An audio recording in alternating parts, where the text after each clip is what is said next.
All right, engineers, here's a range projectile motion problem that I want to work out for you. This is going to be one of the more difficult types of problems you might see, and I'll show you why. I'll give you some steps to solve this. This is imagining me standing on a water balloon with a water balloon launcher, and I've tested the water balloon launcher. I figured out you can launch a 3 kilogram water balloon with an initial velocity of 35 meters per second. I'm standing on the ITL patio, 15 meters above level ground, and my launch angle is 40 degrees. And so I need to work out this problem here. So first thing I do always is draw a picture. So here's, doesn't have to be a good picture, but I'm going to be launching this water balloon off the ITL patio, and I'm trying to figure out the range that water balloon. So it starts off, I said my initial is my V, call this V0. This angle is 40 degrees. I'm launching this off of, and V0 is equal to 35 meters per second. So let's get this. All right, this projectile is going to take a parabolic path and land some distance away.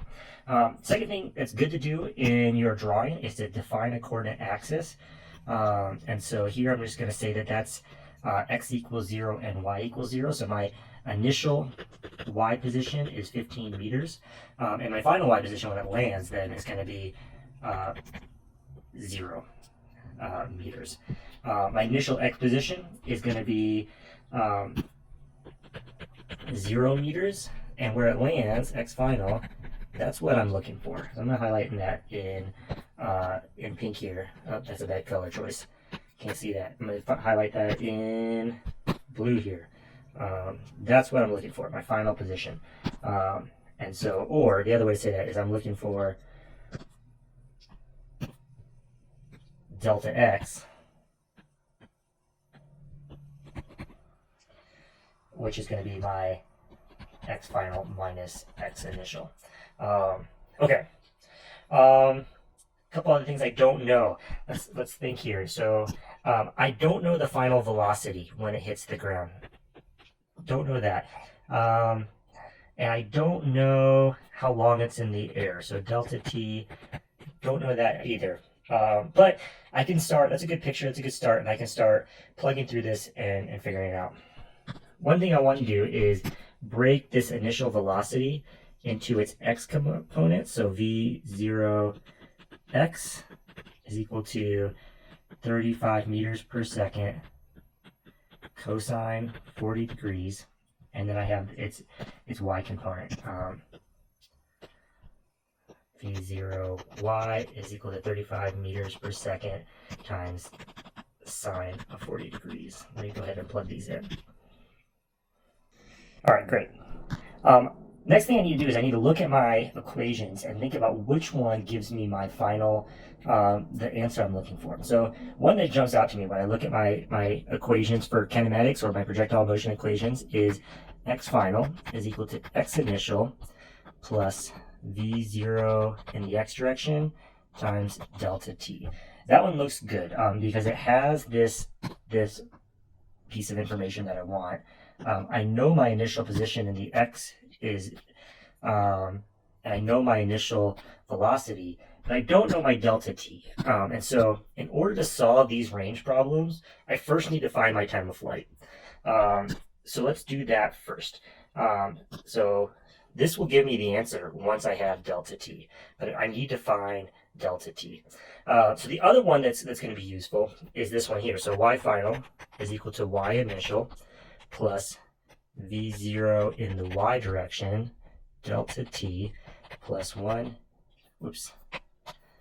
minus 1/2 g delta t squared. This one looks promising because I know my final y position, my initial y position, my initial y velocity. I know what gravity is. So the only unknown there is delta t.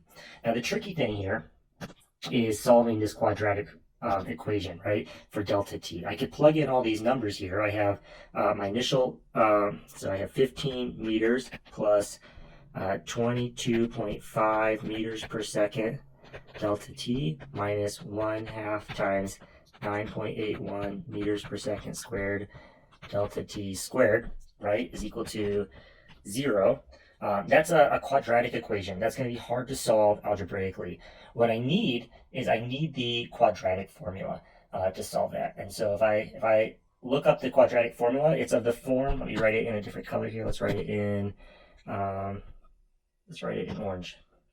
Quadratic formula. If I have an equation of the form ax squared plus bx plus c equals 0, then x is equal to negative b plus or minus the square root of b squared minus 4ac divided by 2a.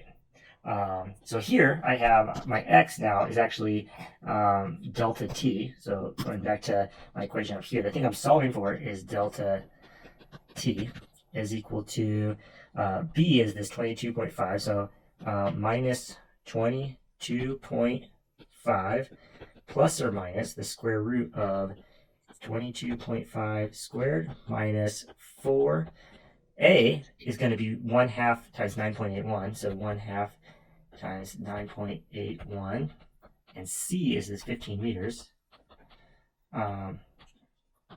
all divided by 2 times 1/2 times 9.81. That's going to be what my delta t is.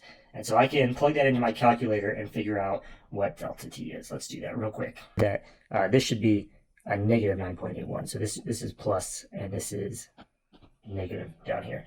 So when you get that, you get two answers. My two answers were delta t is equal to negative 0.59 seconds. That doesn't make a lot of sense because that's in the past. Or delta t is equal to 5.18 seconds. And that looks a lot better. 5.18 seconds is my time of flight. Now I can plug in that time of flight back into this equation here and get my answer. So I have my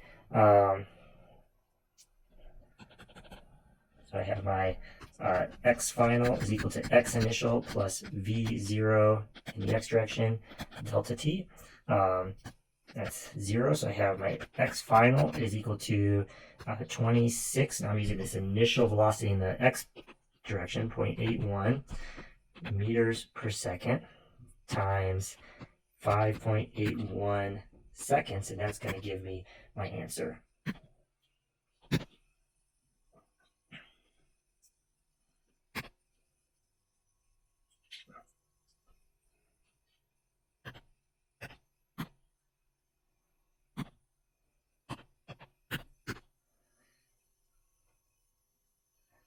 $140 meters to 2 sig figs.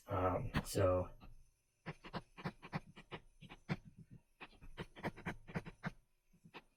140 meters. That's how I can figure out the range of that balloon. While I'm at it, I might be curious to know, I might be concerned about my targets over here. There's a person standing out here that I'm launching this water balloon at. It can't get hurt to hit by a water balloon that's moving too fast. So I might want to check the final velocity of this water balloon. So what's its impact velocity? And I'll show you that right now. We know that the x component is constant. Vx final is equal to Vx initial. So I don't need to worry about the x component. That's going to be constant. What I do need to worry about is that y component. And the easiest way to calculate that y component is going to be to use this formula here. Vf in the y direction squared is equal to Vi in the y direction squared minus 2g delta y.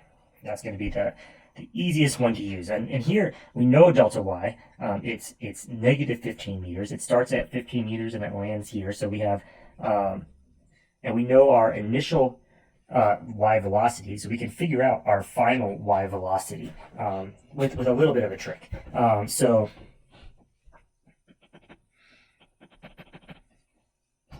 So here we have our initial y velocity was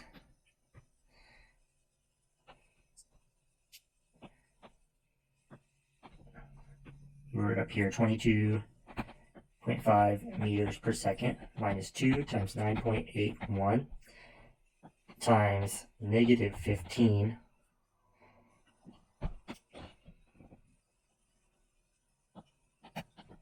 So that's going to be our VFY squared. Now when I take the square root of both sides, one thing that's tricky is I'm going to get a positive answer. But actually we know that the final y velocity is down. The math isn't going to show this. When I take the square root of both sides, really what I have is I have plus or minus. So I have a positive or negative in front of that when I take the square root. I know it's going to be negative just because I know it's already past its top and it's pointed down now. But I'm just looking at the magnitude of this, and so that minus sign doesn't really matter here. So if I plug that in,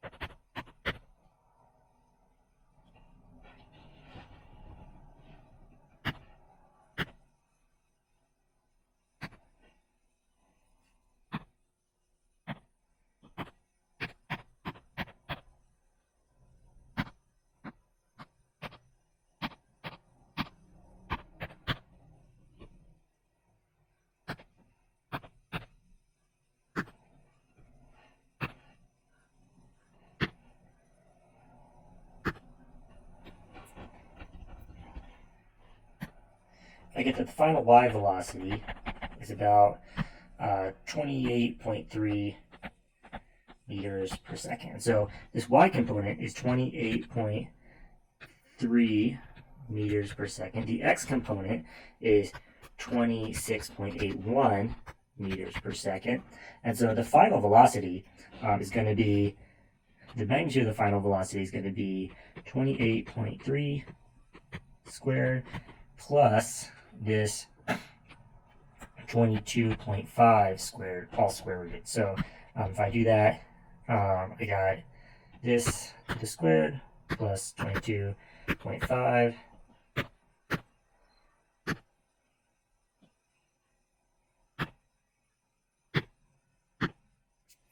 36.15 meters per second.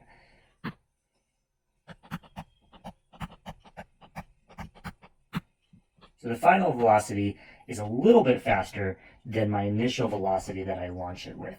It actually, because it's ending up at a lower position than when I launched it from, it's going faster when it hits the target than it was when I launched it. So that's a pretty speedy water balloon. I might want to be careful when I'm aiming it at my target. But that's how we would solve that type of problem.